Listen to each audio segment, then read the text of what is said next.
Assalamualaikum warahmatullahi wabarakatuh. Jumpa lagi dengan Primatika Privat Matematika. Adik-adik, di edisi video kali ini kita akan membahas tentang prediksi dalam tanda kutip bocoran soal USBN untuk matematika wajib. Agar durasi tidak terlalu panjang, maka video ini nantinya akan kami bagi menjadi 4 part seperti biasanya. Dan di deskripsi kalian bisa melihat di setiap part materi apa saja yang sedang dibahas. Kesemuanya, keempat part yang ada di video ini nantinya sudah disesuaikan dengan kisi-kisi terbaru 2019-2020. Sebelum kita mulai, bagi kalian yang belum subscribe, silahkan subscribe. Jangan lupa bunyikan loncengnya, like, dan komen. Bantu kami juga untuk mempublikasikan channel ini dengan cara share ke teman-teman kalian agar lebih banyak lagi yang mendapatkan manfaat dari channel ini. Oke, kita mulai untuk video part 1.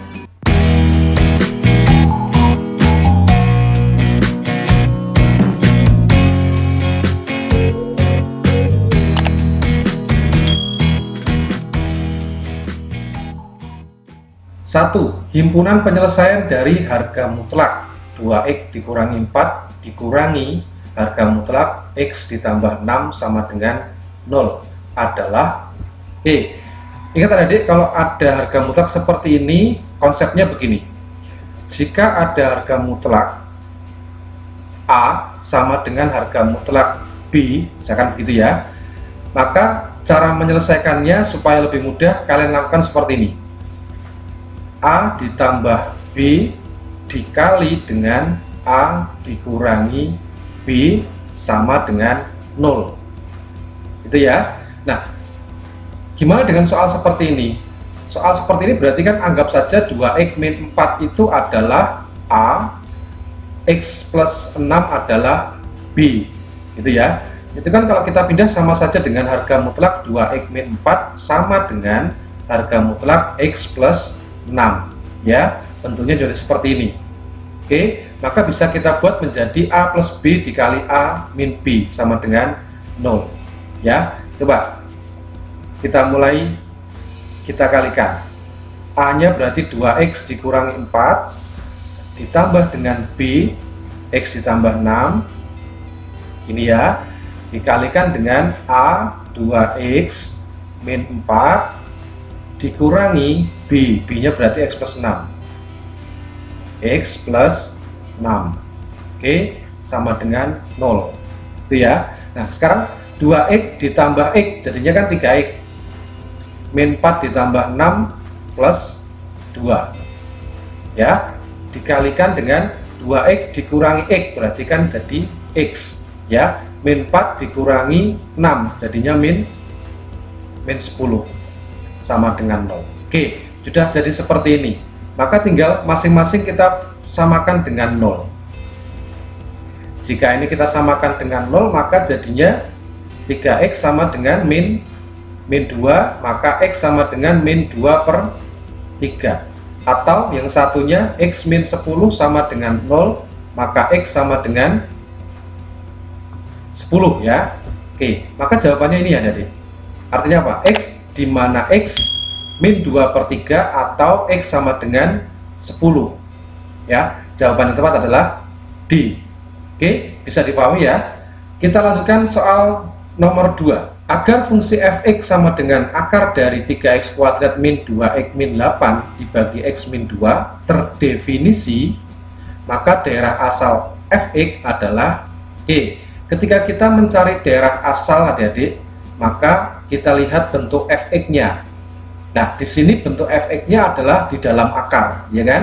Bentuk akar. Maka bilangan yang di dalam akar itu syaratnya harus lebih dari sama dengan 0.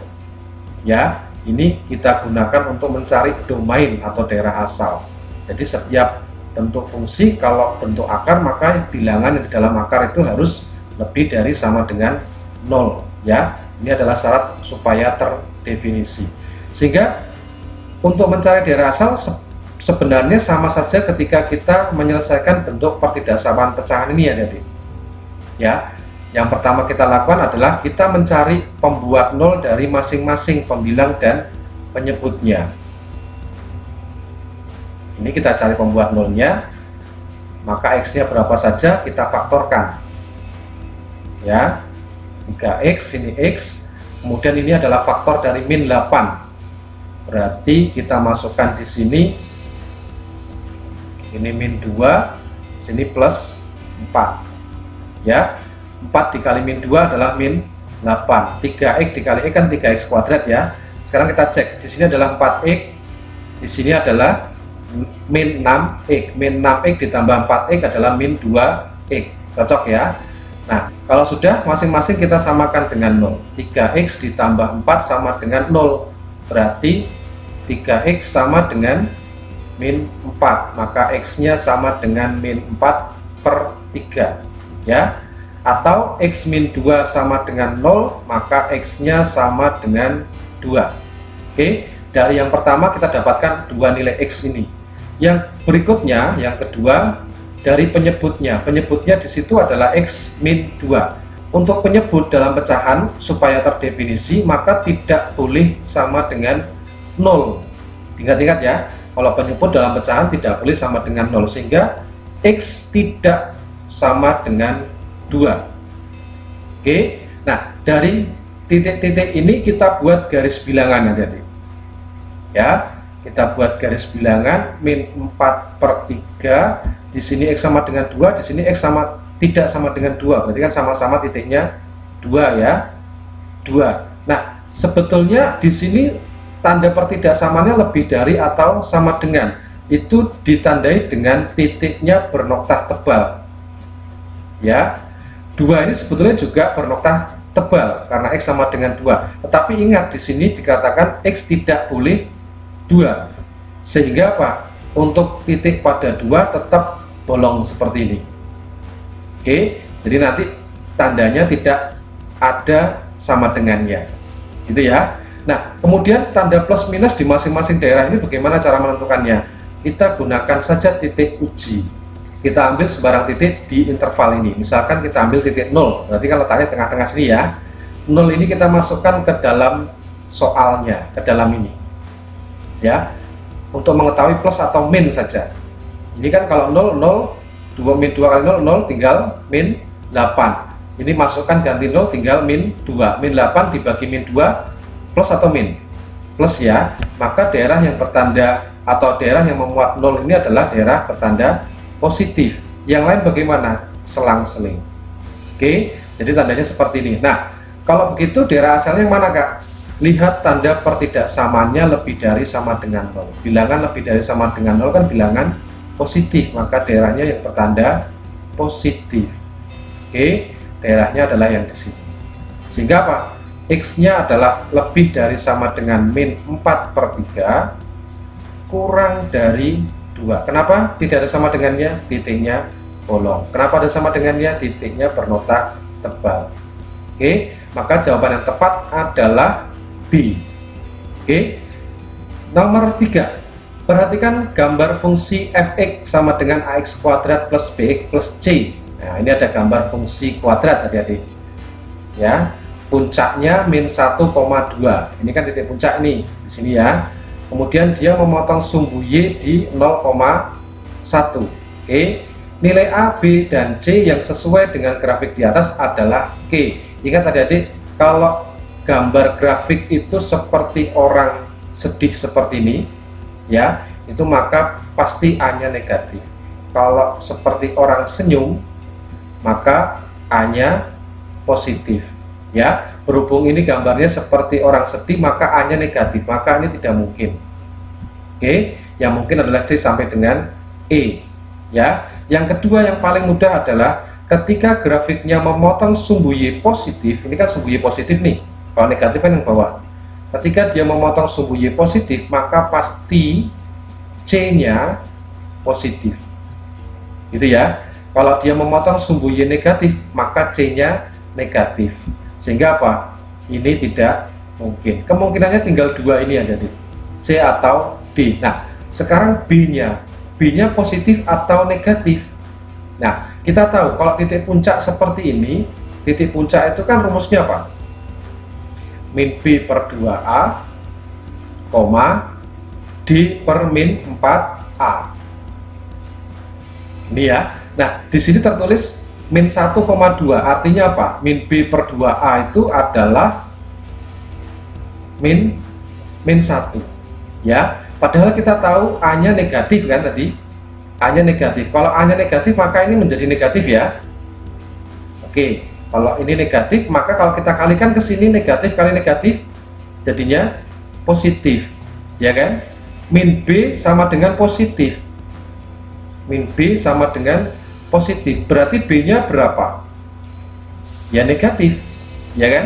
Artinya B kurang dari 0, sehingga yang tepat adalah D.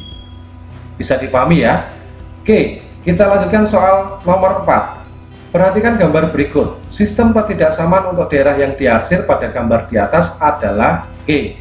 Yang pertama kita lakukan kalau soal seperti ini adalah kita mencari persamaan garisnya dulu adik-adik.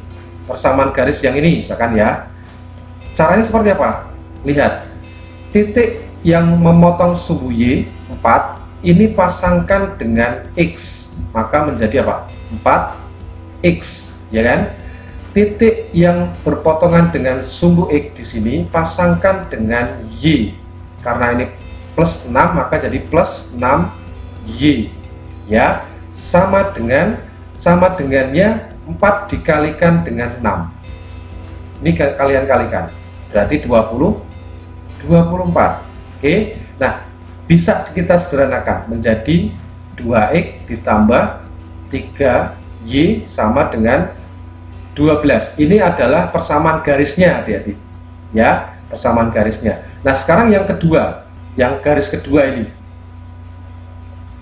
Titik di Y, ini kan titik di Y ya, pasangkan dengan X, maka jadinya apa? 3X.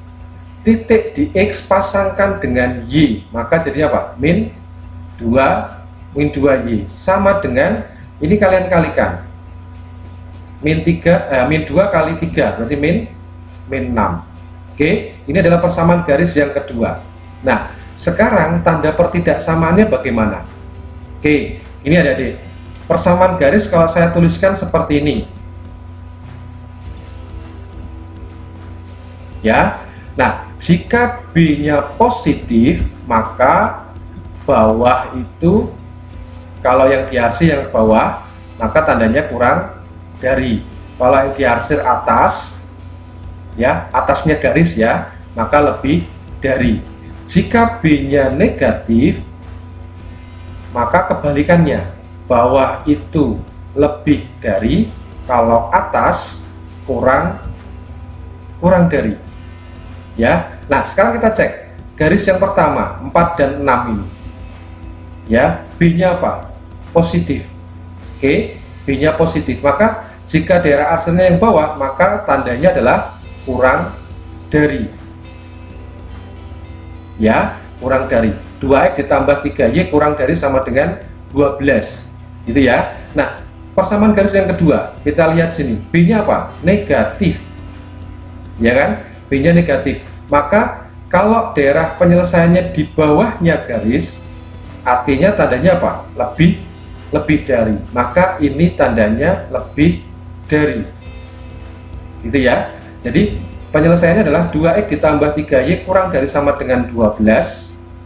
2X plus 3Y kurang dari sama dengan 12.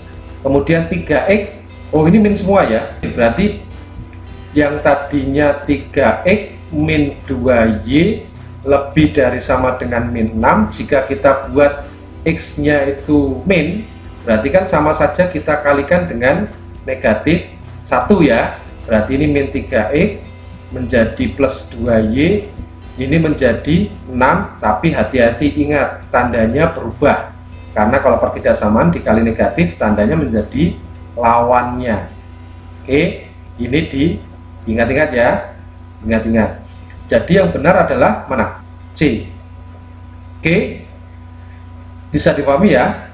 Oke, kita lanjutkan soal berikutnya. Nomor 5. Diketahui fx sama dengan 3x plus 1 dan f komposisi G, X sama dengan 7X plus 4 dibagi X min 5. X tidak sama dengan 5. Jangan, ini syarat ya dari ya, nggak usah bingung karena ini. Maka G inverse X sama dengan, oke, sekarang begini, F bundaran G X artinya apa? F GX, itu kan ya, F GX. Diketahui di soal sama aja dengan 7X ditambah 4 dibagi X min 5. Oke, nah sekarang Fx-nya adalah 3X plus 1. Bentuk seperti ini artinya apa? X dari F diganti dengan Gx, gitu ya. Maka kalau Fx-nya adalah 3X plus 1, X-nya kita ganti dengan Gx, ya, sehingga kita dapatkan 3 kali Gx ditambah 1 sama dengan 7X ditambah 4 dibagi X dikurangi 5. Oke, berarti 3Gx sama dengan 7X plus 4 dibagi X min 5 dikurangi 1. Ya, dikurangi 1. Nah, 1 ini kan kalau kita samakan penyebutnya dengan X min 5, sama saja dengan apa? Ada? Sama saja dengan X min 5 dibagi X min 5, gitu ya. Jadi ini kita buat aja, X min 5 bagi X min 5. Hati-hati kalau seperti ini dikurung karena depannya min, ya. Sehingga apa? 3Gx sama dengan 7X dikurangi X, jadinya apa? 6X plus 4 dikurangi min 5, jadi min plus, jadinya 4 tambah 5, 9, ya, dibagi dengan X dikurangi 5. Oke, sehingga Gx berapa? Gx sama dengan 6X plus 9 dibagi X min 5 dibagi lagi dengan 3, kan? Maka jadinya apa? Sama saja 6X plus 9 dibagi 3 kalinya dari X min 5, gitu ya. Oke, maka kita dapatkan Gx-nya berapa? Nah, ini kalau kita bagikan jadinya apa? 6X bagi 3, 2X. 9 dibagi 3 jadi 3, ya, per X dikurangi 5. Oke, ini adalah Gx-nya. Nah, sekarang yang kita butuhkan adalah G inverse X. Oke, ingat, kalau ada misalkan Gx lah ya, Gx AX ditambah B dibagi CX ditambah D, maka inverse-nya apa ada nih? G inverse X jadinya apa? Ini tukar tempat, ya kan? Min D X plus B dibagi CX min A, ya. Ini diingat ya, kalian ingat. Oke, maka kalau Gx-nya seperti ini, inverse-nya jadi apa? G inverse jadi sama dengan yang tadinya di sini min 5 pindah ke atas menjadi plus 5. Oke, ya. Kemudian ditambah 3 dibagi X yang tadinya ini plus 2 pindah ke bawah menjadi min 2, gitu ya. Ini kan tadinya A menjadi min A, tadinya D menjadi min D, gitu kan ya. Ini jawabannya. Maka pilihan jawaban yang tepat yang mana? 5X ditambah 3 dibagi X min 2. Oke, ini jawaban yang tepat, ya. Berikutnya, nomor diketahui sin A sama dengan 12/13 dan cos B sama dengan 3/5 dengan sudut A tumpul, artinya tumpul berarti di kuadran 2. Oke, dan B lancip berarti di kuadran 1, ya. Nilai sin A dikurangi B adalah K. Ingat, sin A dikurangi B itu rumusnya apa? Jadi sama dengan sin A cos B, ya, dikurangi dengan cos A dikali sin B, ya. sama dengan sin A diketahui 12/13. Oke, cos B adalah 3/5. Gitu ya. Dikurangi cos A. Nah, cos A belum tahu. Bagaimana? Kita buat segitiga siku-siku. Misalkan ini adalah sudut A. Ya, siku-siku di sini. Nah, sin itu kan demi, depan per miring. Berarti depannya adalah 12, miringnya 13. Dengan triple Pythagoras pasti kita tahu di sini mesti 5. Itu ya. Berarti apa?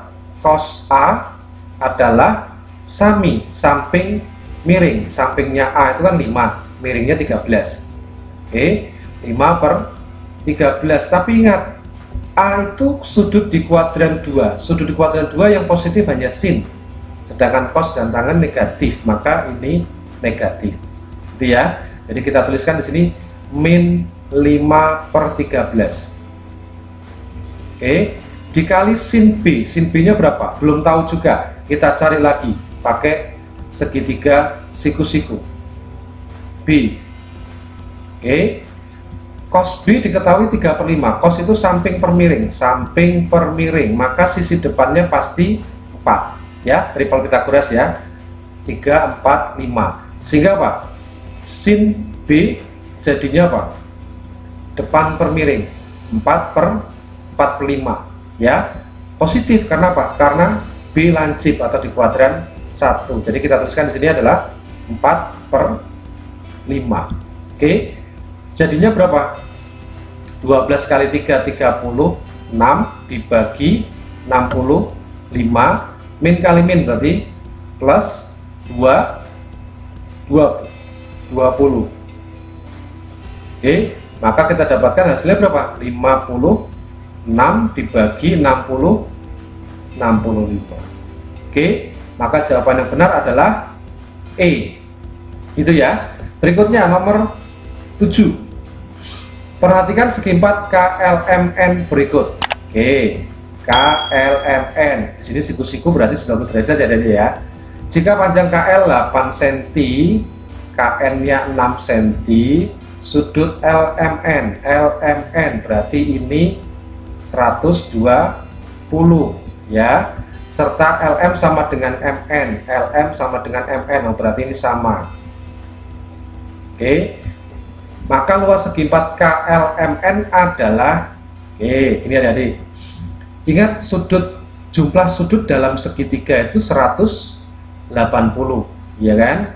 Kita fokus ke LMN dulu, LMN. Kalau di sini 120 derajat, sedangkan panjang LM dengan MN itu sama, otomatis sudut yang di sebelah sini juga sama, ya kan? 180 derajat dikurangi 120 derajat berapa? 60. 60 dibagi 2. Berarti masing-masing di sini adalah 30 derajat, di sini juga 30 derajat, sehingga totalnya ada 180 derajat. Oke, gitu ya. Nah, sekarang gini.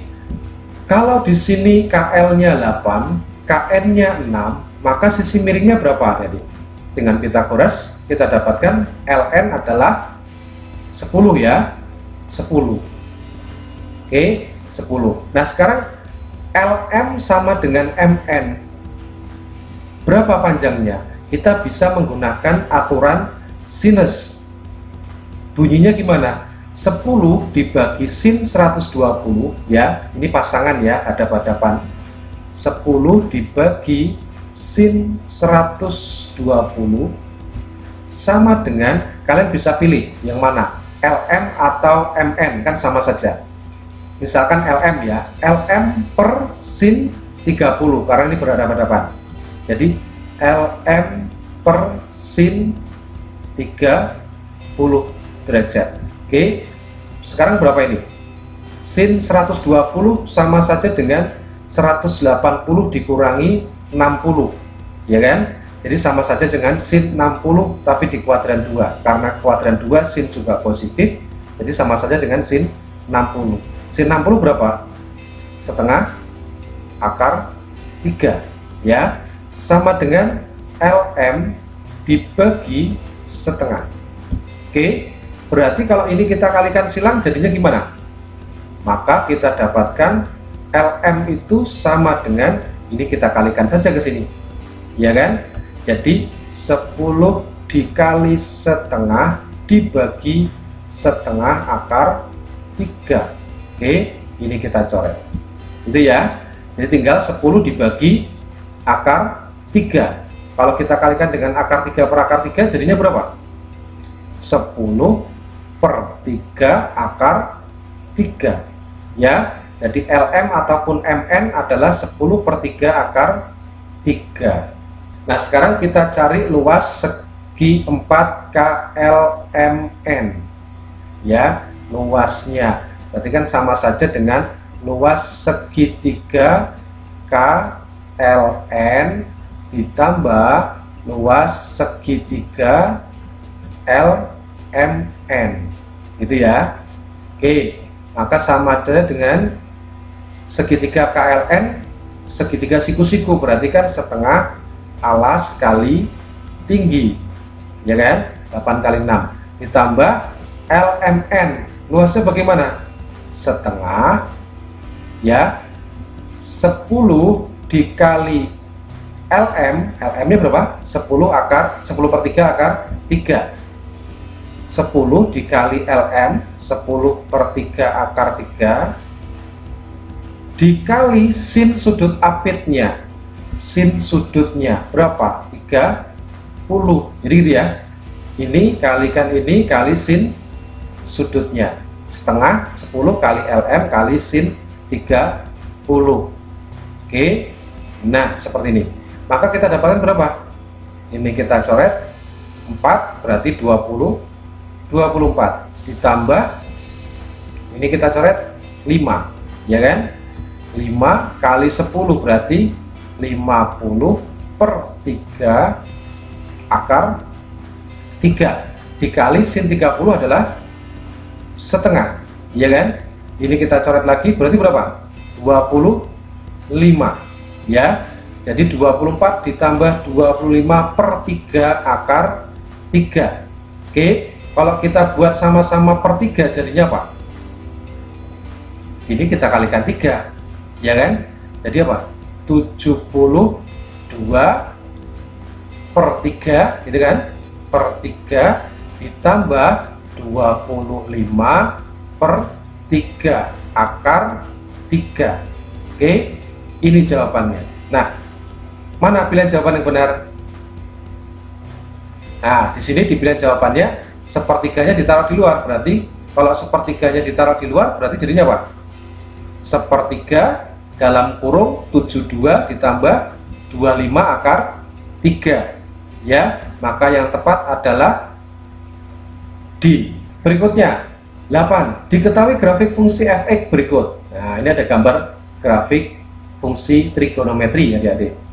Rumus dari grafik fungsi di atas adalah oke. Kalau grafik fungsi trigonometri, kalian ingat rumus dasarnya adalah ini. A amplitudo dikali, saya sering menuliskan begini, trik itu maksudnya trigonometrinya, sin, cos, tangen, dan seterusnya ya, dikali trik K, ya, trik K kali X min alfa. Oke, A itu apa? A itu amplitudo. Amplitudo itu apa? Tinggi rendahnya, ya, tinggi rendahnya ini. K itu apa? K itu adalah 360 derajat dibagi T. T itu apa? Periode getar, ya, periode getar. Periode getar itu satu getaran itu berapa derajat, itu ya. Jadi kalau sin itu satu getaran segini itu berapa derajat ini? Dari awal sampai dengan akhir ini berapa derajat, gitu ya. Kalau 360 derajat berarti ya 360 dibagi 360 berarti K-nya 1. Oke, gitu ya. Nah, alfanya apa? Alfa itu nanti grafik itu dimulai, yang kita lihat nanti dimulai dari di titik X berapa, ya. Oke, kita langsung kita lihat ini aja sambil kita memahami persamaannya. Kita lihat grafik ini, ya. Grafik ini lihat adik-adik, tinggi rendahnya berapa? 3, ya, puncak ya. ke bawah juga 3. Jadi amplitudonya itu 3. Oke, yang kita hitung ininya ya. Ini amplitudonya adalah 3. Jadi bisa kita tulis awal adalah fx sama dengan 3. Oke. Kalau misalkan grafik ini kita anggap sebagai sin, karena bisa juga kalian anggap sebagai cos adik-adik. Ya, kalau kita anggap sebagai sin, maka yang namanya sin kan bentuknya seperti ini. Puncak dulu baru lembah. Ya, puncak dulu baru lembah. Nah, kalau kita anggap sebagai sin berarti akan dimulai dari sini. Ya kan? Dimulai dari sini, puncak dulu baru lembah. Nah, ini kalau dilanjutkan akan ke sini. Ya. Nah, sekarang kita lihat periodenya berapa. Ini adalah pi per 4. Pi per 4 itu berapa adik? 45 derajat. Gitu ya. Ini pi per 2. Pi per 2 berapa? 90 derajat. Jadi sekian ini adalah 45 derajat. Ya kan? Berarti kalau dari sini sampai ke sini berapa? 90 derajat. Ya, 90 derajat ini kan setengah periode. Kalau satu getaran puncak dan lembah berarti 90 ditambah 90 lagi 180 ya, 180. Maka K-nya berapa? K-nya 360 dibagi periodenya 180. Gitu ya. Maka sama dengan berapa? 2. Oke, itu kalau kita anggap sin berarti di sini kita tulis sin K-nya adalah 2 gitu ya, dalam kurung X dikurangi alfa. Alfa tadi yang saya bilang mulainya dari pi per 4, berarti alfanya kita tulis pi per 4. Oke, sampai sini bisa dipahami ya. Nah, sekarang hasilnya gimana? 3 kali sin, kalau ini kita kalikan ke dalam, maka jadinya 2x dikurangi 2 kali pi per 4. Berarti sama aja dengan apa? 2 kali pi per 4. Maka ini kalau kita coret jadinya pi per 2 ya. 3 sin 2x dikurangi pi per 2. Ada enggak jawabannya? Jawabannya adalah E. Oke, bisa dimengerti ya. Demikian dulu adik-adik untuk part 1. Segera akan kita lanjutkan untuk part 2. Tetap stay di Primatika. Sampai jumpa. Wassalamualaikum warahmatullahi wabarakatuh.